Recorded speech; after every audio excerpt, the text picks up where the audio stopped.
Hello, my name's Catherine. I'm part of the M&S Company Archive team and welcome to this talk on M&S's welfare warrior Flora Solomon. This talk is part of International Women's Day and the campaign slogan "Choose to Challenge" is very appropriate for Flora Solomon, for as we'll see, she challenged the leader of a major organisation and had a transformative influence on the world of industrial relations and employee welfare. This is a pre-recorded talk featuring archive images from the M&S archive collection. The images are for your personal enjoyment. If you want to use them in any other way, please contact the company archive to request permission.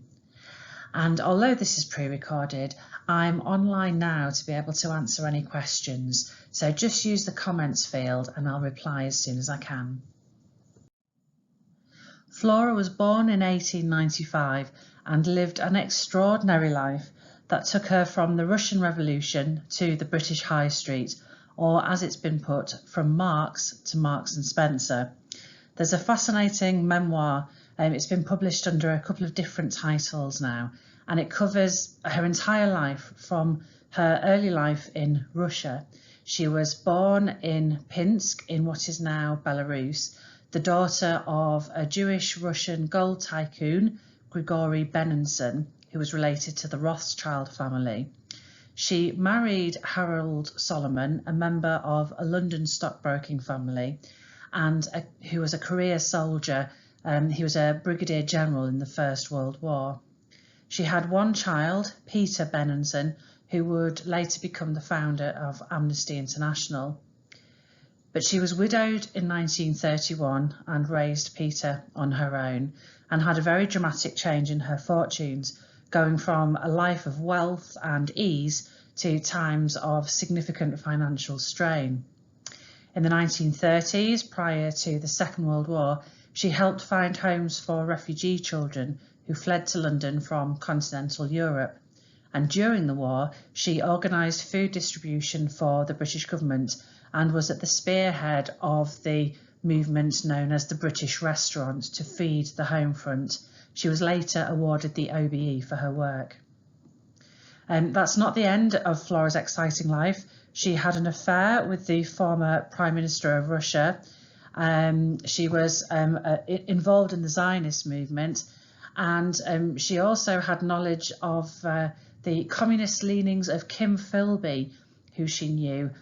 He was later revealed as one of the Cambridge Five of double agents passing information to the Soviet Union. So it's a fascinating life, and in her memoirs she refers to her life in this way. To a certain degree, mine is a woman's story. It tells how women could do little while the world travelled the road to catastrophe in masculine blinkers and plagued by masculine vanities. And she draws a very clear distinction between the elements of her life where she felt she could only try to navigate as best as possible through the wider circumstances around her, and the part of her life that's captured in the papers that we hold in the M&S archive collection, which show that she played a really pivotal role in achieving fundamental change, and that's what we're going to focus on today. Flora herself describes the vast difference between her earlier life and her life with Marks and Spencer, and this is how she describes it. When fortune brought me to earth through a back door of Marks and Spencer, I began to realise how the mass of women lived and laboured.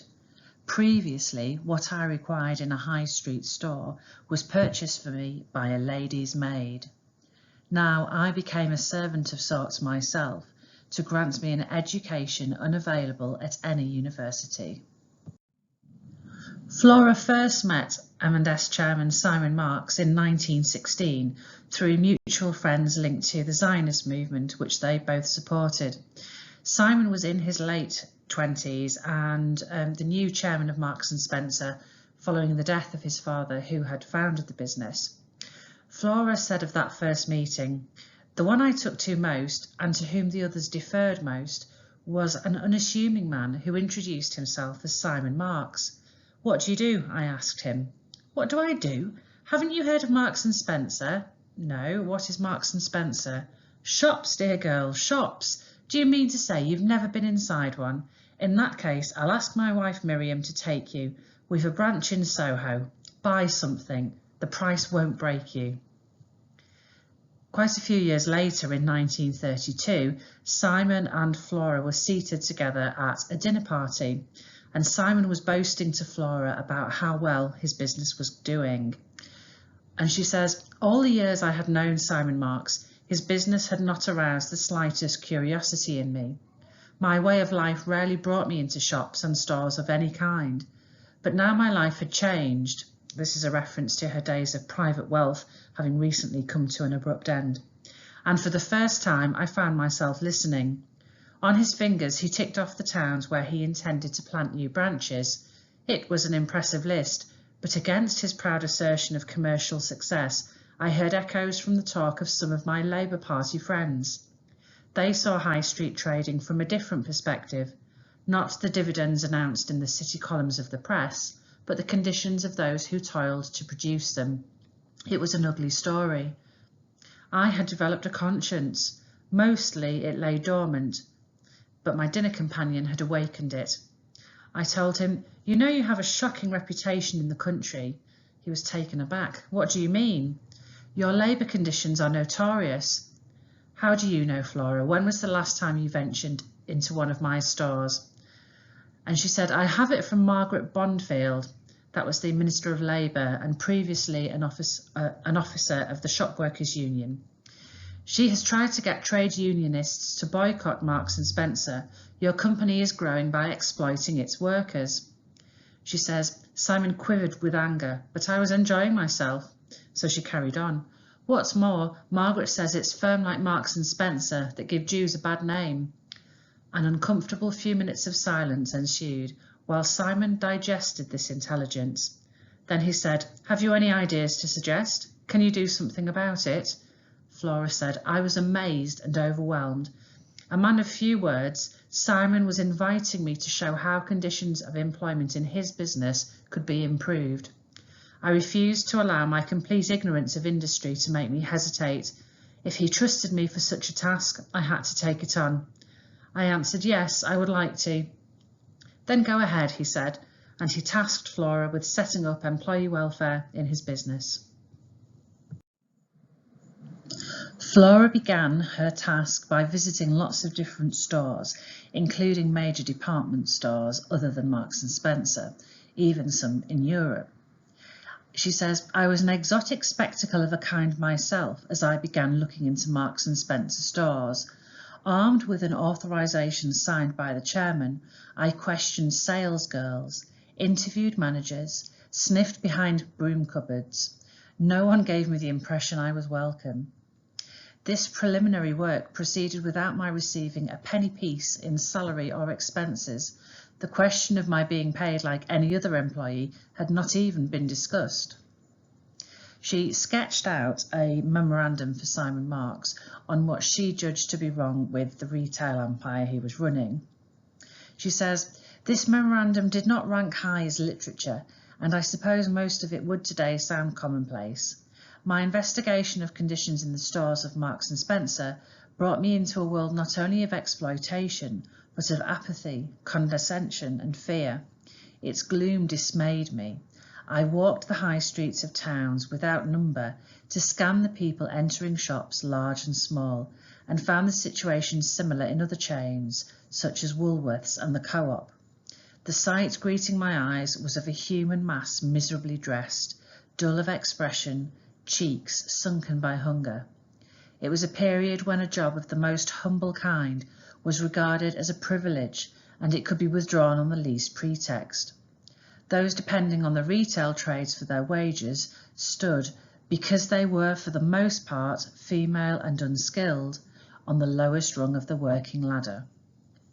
After delivering my memorandum to the commissioner at the proud new headquarters of Marks and Spencer in Baker Street, I waited at home in trepidation, in case Simon Marks considered I'd committed to paper a manifesto of revolution, and indeed it was. Fortunately, Simon was a man of compassionate understanding and exceptional vision.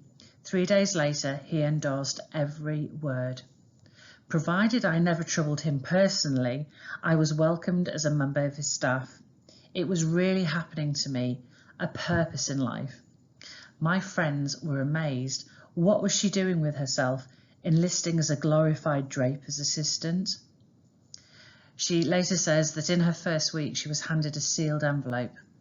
It contained £5 and deserved a poem, the first money I had ever received through my own endeavours.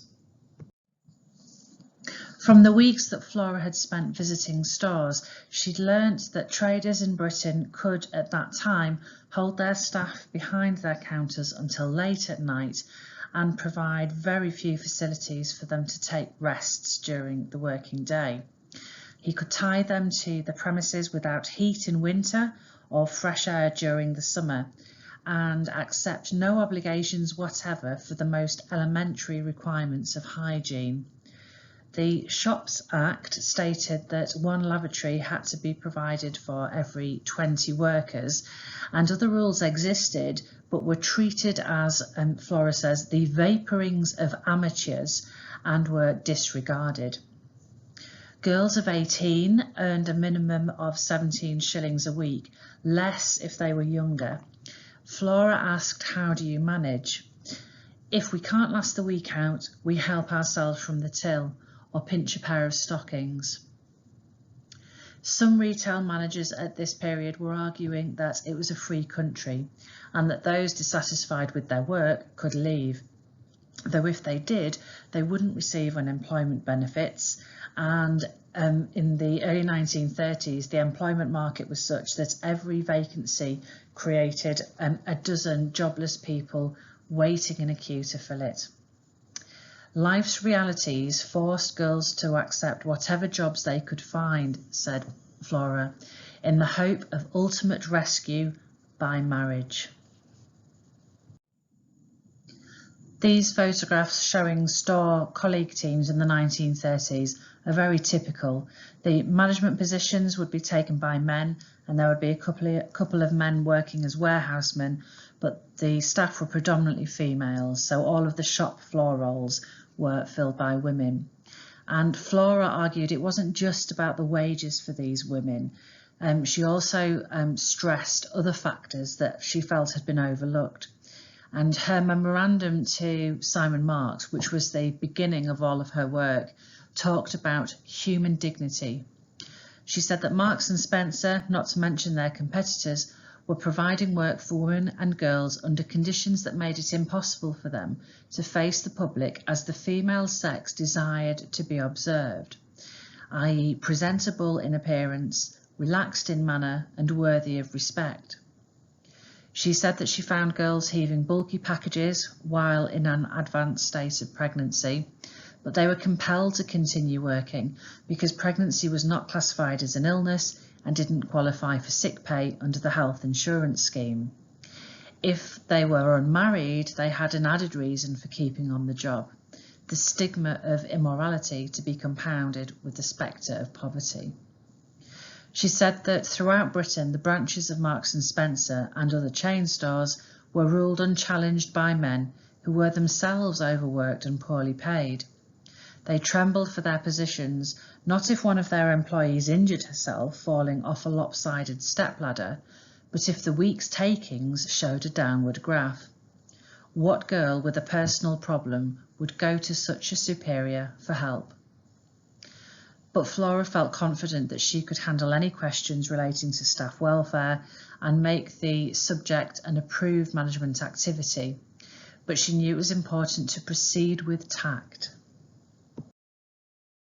She said, "My aim was to avoid clashes with the male executives, there weren't any others, by recognising the sanctity of their territorial rights.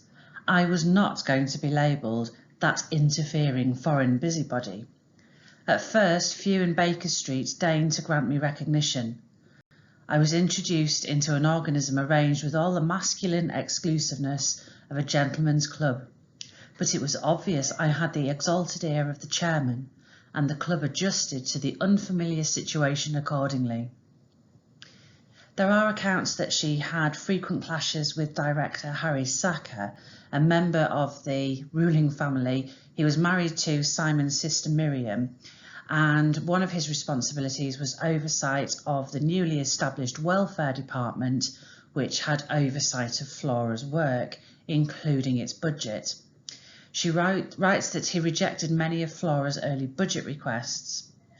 He took a negative view of almost every proposition requiring money that I put to him. Once this made me so angry, I burst into Simon Mark's office and loudly complained. "Just carry on as you wish, girlie, only please don't bother me," was his only reply. So in the end, I got what I wanted. Another of Flora's early steps had been to form a welfare committee. She was the chairman, there was an auditor, a member of the personnel department and a staff representative. To this committee, male and female employees could be referred with any cases of hardship. One of their early decisions was about creating a sense of security within the company. No employee with a minimum of 5 years' service could be given notice of dismissal without it first being referred to the welfare committee. They introduced gratuities for every girl leaving to be married, at a time when it was fairly common practice for women to leave their employment on marriage, and gratuities for staff retiring after 10 years continuous employment. The committee gave personal loans and, in Flora's words, took over any human problem that could not be handled at store level. My staff and I thought of ourselves as a little resistance movement, ever scheming against heartless company bureaucracy. Flora concentrated on the elements which struck me as necessary for personal satisfaction in employment. I compiled a list: bright, pleasant surroundings, the elimination as far as possible of fatigue, adequate arrangements for the maintenance of personal hygiene, a healthy, enticing diet at a minimal price, a person of responsibility to whom one could express private anxieties, and a sense of pride in the significance of one's work. She chose her own job title, Staff Superintendent, and her department of 5 staff began with the introduction of subsidised staff canteens in every store. Such a thing was virtually non-existent before this point. They hired experienced cooks and kitchen staffs and had space cleared for the installation of proper equipment, tables and chairs. And Flora was very proud that by the end of the first year of the welfare group's work, a girl could have a substantial hot meal for 6pence, discreetly waived if she couldn't afford it, and tea in a cup with a saucer and a biscuit for a penny. Her lunch hour could be passed in an easy chair in a pleasant restroom with a magazine. "It doesn't sound particularly revolutionary today," she said, writing her memoirs in the early 1980s, but these innovations offended the hallowed doctrine for the stacking of every available square inch of space high with merchandise. Under Flora's guidance, in 1933, the Welfare Service introduces a revolutionary health and dental service for staff both in stores and at head office. Just to put this in perspective in terms of its significance, this is 15 years before the creation of the National Health Service and 16 years before a National Dental Service was available, meaning that employees needing medical or dental treatment had to raise the funds for private treatment. This really was a fundamental change for employee welfare. At this time, the business was thriving, and Flora ensured that each new branch was allocated spacious personnel amenity areas with skilled welfare officers. They made arrangements with hospitals to admit members of the company at very short notice, free of charge. This cost Marks and Spencer 2 shillings a head to accommodate. Few people knew of the existence of Sir William Beveridge at this point, but many were becoming aware of M&S's medical service, which became seen as a model for caring for employees. It also included dental and optical treatment, as well as special grants in sickness and a rest in a convalescent home if necessary. But Flora wasn't finished there. Going further, chiropody services were provided for staff in 1939 at subsidised prices, charged at the rate of £1 per foot. Looking after staff who are on their feet all day in stores for long hours is obviously very important to a business like Marks & Spencer. It helps support efficiency and reduce staff absences. On a more cosmetic level, employees could have their hair washed and cut at work at a subsidised rate, saving both money and time. They could accomplish this in their lunch break and complete the polished appearance of a shop girl. Flora writes that Simon Marks once enquired whether the staff ever expressed gratitude for all that was being done for them. He put this to me after I had attached doctors, dentists and chiropodists to every store, virtually a national health service in miniature for our employees, now approaching 20,000. Why should they be grateful? I retorted. They're better, more efficient employees than before, and their loyalty is enhanced. They make the stores look inviting. They understand the importance of receiving their customers courteously. You rarely have to sack anyone, which means fewer staff changes and less expense. And incidentally, they create sales goodwill for millions of Marks & Spencer jumpers. You're getting the benefit too. Another key part of Flora's work was to establish training within the business. She and her team fanned out across the country to persuade each store manager to appoint a member of his team as welfare officer. She says, some of them stared blankly into space, wondering what the world was coming to with this pampering of inferiors. Often they would nominate their least valued employee for the job of welfare officer. I didn't care, they could be trained. I knew that one day specialists would be appointed for such posts full time. So the personnel department with a staff training scheme is formally established by Flora in 1934. And in an article she writes for the company magazine at the time, she asserts that training for the job is an essential part of any welfare scheme.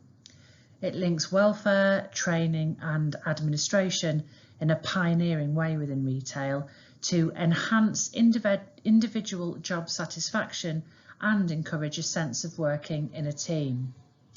This outline of training areas of M&S employees, which was produced in 1935, covers the different areas of knowledge required, and you'll see that it covers knowledge of textiles and hygiene under the science heading. It includes work to improve written and spoken communication under English, and an understanding of the growth of M&S under history, in much the same way that the company archive is used today as part of training and induction for new M&S employees. The training scheme also provided sales assistants with commercial education, and Flora writes, we arranged to take the girls away from the stores periodically for a productive respite at head office and had them escorted around the factories of our suppliers. We were now schooling those with the required aptitudes for promotion to more responsible tasks. A job at Marks & Spencer could be a career, even for a woman. As a minimum wage, however, they still took home a princely 17 shillings. So Flora's next task was to persuade Simon Marks to increase the minimum wage to £1 per week. And she said the difference of 3 shillings could buy the Sunday joint for a family, and I instituted a ruling that henceforth employees would receive an increase every birthday.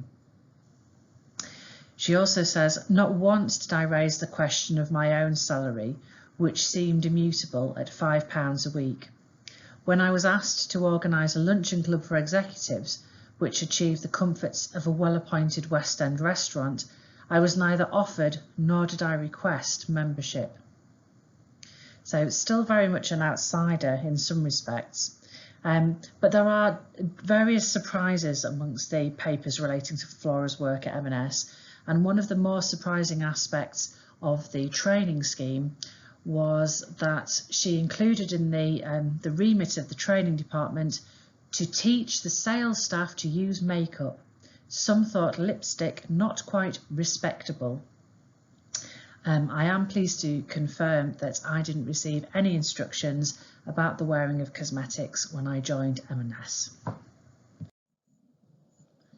There was also, in the 1930s, a growing realisation that proper rest and recreation were important if staff were to be able to give their best at work. And so Flora's welfare department began to offer inexpensive camping holidays with weekly deductions from wages to make payment easier. And the archive collection has several photographs taken from some of these summer camps, and they look like very good fun. Possibly slightly less appealing, there was a real push to encourage employees to be socially and sportingly active. Marks & Spencer has a long history of supporting wider social activities, and in the 1930s these activities included amateur dramatic societies, concerts, cricket matches, sports days and swimming galas. Given the popularity of these social activities, a sports club for staff opened in the 1930s, which gave a real outlet for sports teams within individual stores. And our staff magazines feature photographs of various teams in inter-store competitions and also taking on external competitors. So, for example, a soccer match against Woolworths in Staines. M&S gave full encouragement for the formation of sports and social clubs at stores and at head office, and there was a head office committee to help organise all of these. In the late 1950s, we've also got reports of staff skiffle groups and a rock and roll dance troupe. It wasn't only the physical health of employees that Flora was concerned for. In the late 1930s, she was summoned to Simon Mark's office and had been warned that he was furious. "I hear you are introducing birth control instructions to the staff," he shouted. She was. She'd been to see Mary Stopes, and she said to Simon Marks, "Have you any idea how many of our girls become pregnant? They can't afford to give up working, so they keep it a secret till the last moment." Simon Marks said, "Is that my concern? Their husbands should look after them." And Flora countered, "And if there isn't a husband? Single girls like that usually get thrown out of their homes." Simon's next salvo was, "You will be selling French letters over the counter next." "It may come to that too," Flora replied. Apparently Simon burst into laughter and Flora had won another battle. There does seem to be a real warmth and respect between these two formidable characters. Flora said of Simon Marks, "His anger was never sustained. I adored the man, despite his peculiarities. His fetching humility was always in evidence." Simon had evolved from being an enterprising businessman, pure and simple, into a national leader imbued with a determination to raise general standards in Britain. I endeavoured to match this standard in my own field. I had my concept of the fulfilled woman. It was far from any obsession with sex equality, but fell simply into the category of human satisfaction. However, it wasn't all smooth sailing for Flora. At the point at which her welfare and training department was very well established, there was an appointment of a Dr. Oldershaw. She was a former Home Office doctor in an institution for delinquent girls, but she was now appointed as M&S's doctor. And problems began when Dr. Oldershaw refused to acknowledge that she came under Flora's jurisdiction. Flora received an instruction to share responsibilities with Dr. Oldershaw, who Flora described as very well organised, my antithesis. She came to work early. I invariably arrived late. I had little sense of order and liked to dress for comfort, not style, and was informal with subordinates. She, that is Dr. Oldershaw, was regimental and immaculately turned out, never a hair out of place. The idea was that Dr. Oldershaw would lead on the health side of things, while Flora would remain as chairman of the Welfare Committee, but Flora was not happy with this and threatened to resign. Simon Marks tried to reassure her that it would work out fine, but other directors told Flora that some of her welfare measures were no longer justifiable in the midst of changing trading conditions on the high street. Flora returned from a few days' leave to find that Dr. Oldershaw had moved into Flora's office, and Flora received an ultimatum: share responsibility or leave. So Flora left after 24 years' service at Marks & Spencer. In her memoirs she writes, "There was mention of a handsome golden handshake, perhaps a year's salary. When it ultimately materialised, it proved to be of a much baser metal, nickel perhaps." Flora writes in her memoirs, "My abrupt separation from Marks & Spencer had its special irony. Throughout my career, I had reached the importance of consultation between management and staff and industry. Even the humblest employee was entitled to such a courtesy. Yet I was removed by a humiliating fait accompli. I would not sanction such treatment to a schoolgirl working at the counter for pocket money during the Saturday rush. I knew right was on my side when dozens of telegrams and bouquets of flowers arrived from colleagues at head office and branches throughout the country." The breach with M&S was soon healed, and Flora resumed working with Simon Marks and subsequently the following chairman, Israel Seif, and then Teddy Seif, and then Marcus Seif. And at the point at which Marcus Seif took chairmanship of the business, or as Flora put it, assumed command of the patrimony, she found to her great satisfaction that Marcus Seif promoted the basic principles of employee welfare and human relations that she had laid down as early as 1933. The archive collection includes a really interesting report compiled in 1962. It's a review of everything that Flora had introduced, compiled by Flora herself. She was asked to produce this report for Simon Marks, and she covers a number of topics including labour turnover, wages and recruitment, canteens, medical services, welfare benefits, training and social activities. She's selected a varied sample of about 20 stores, large and small, and in different parts of the country, and she observed day-to-day workings, for example comparing the effect of work on different days of the week, including busy Saturdays. She spoke to superintendents, managers and customer assistants. Her report covered wages, especially for juveniles aged 15 plus and warehousemen. She found that their wages were falling below national averages, and the business shouldn't rely only on their loyalty to retain them. She strongly advised a national review of their wages to ensure that experienced warehousemen would be retained by the business. And what about the medical services which she had famously introduced before the establishment of the NHS? She writes, "The medical services are a great boon as a supplement to the National Health Service. The staff take advantage of the consultant service and advice given by the visiting doctor, and management find the guidance of the doctors very useful." She goes on to make a recommendation about pre-appointment medical examinations for employees. She says they should still be required for employees taking roles in canteens or warehouses, but that for sales floor staff they're no longer necessary. It was introduced, she said, in the days of cafe bars, sandwich preparation and open food and ice cream sales. Now all foods are wrapped and there seems to be no danger of contamination. The population as a whole is much healthier. School leavers come direct from the school medical service with a medical record card, and TB is nearly eliminated. She'd been told by some staff manageresses that the pre-employment medical put off some applicants, and as she saw no benefit to retaining it, she strongly advised that it be abolished.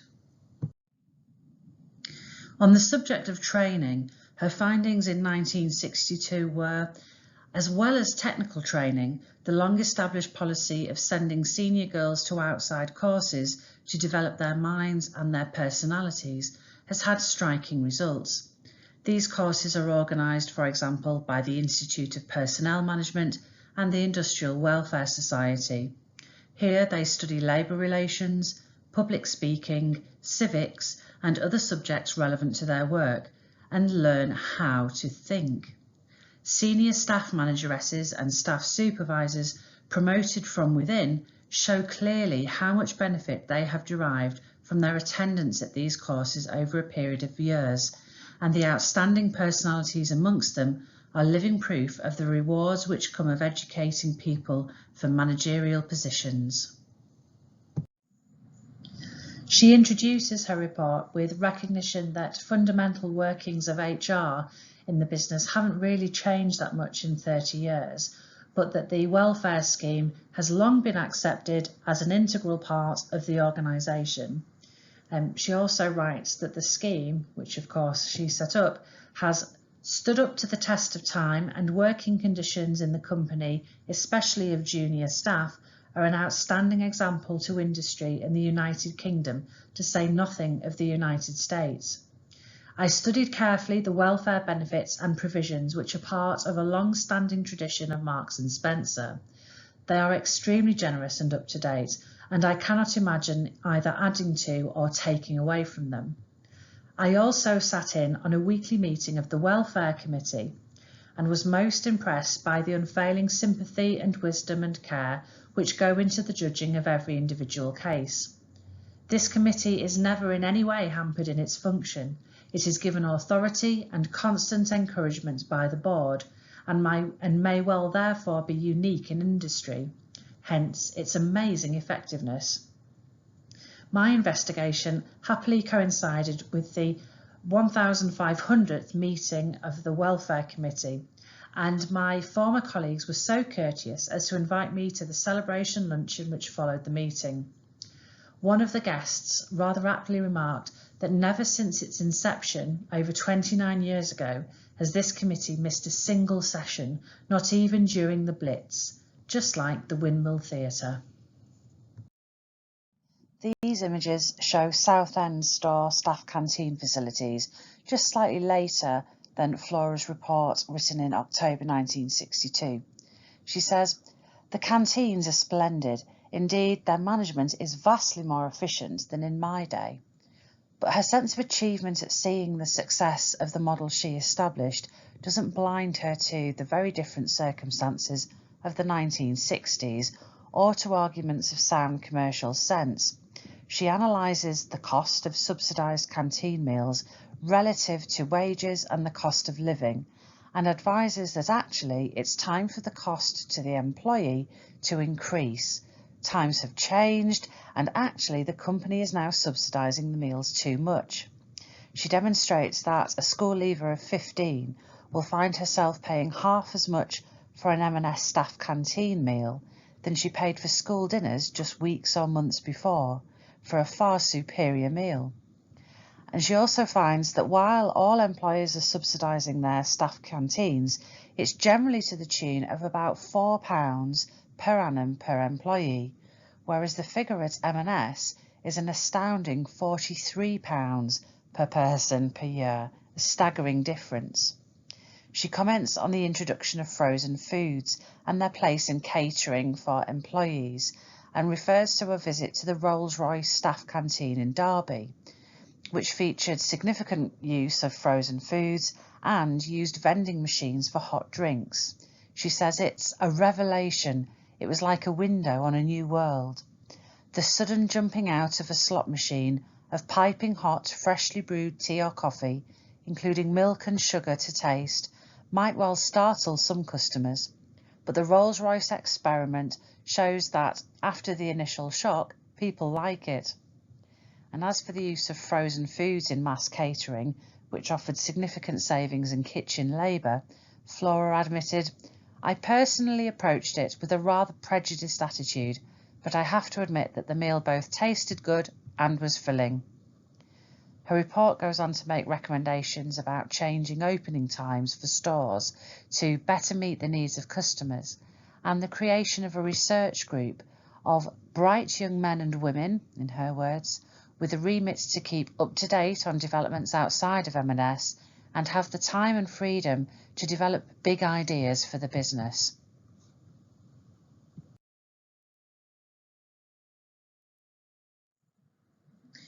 In her memoirs, Flora wrote, "Paradoxically, this, my time with Marks and Spencer, is where my account ceases to be a woman's story. Call it welfare work, a deadening description, if you like, or the class struggle, or even a tale of escape. For me, it was an adventure.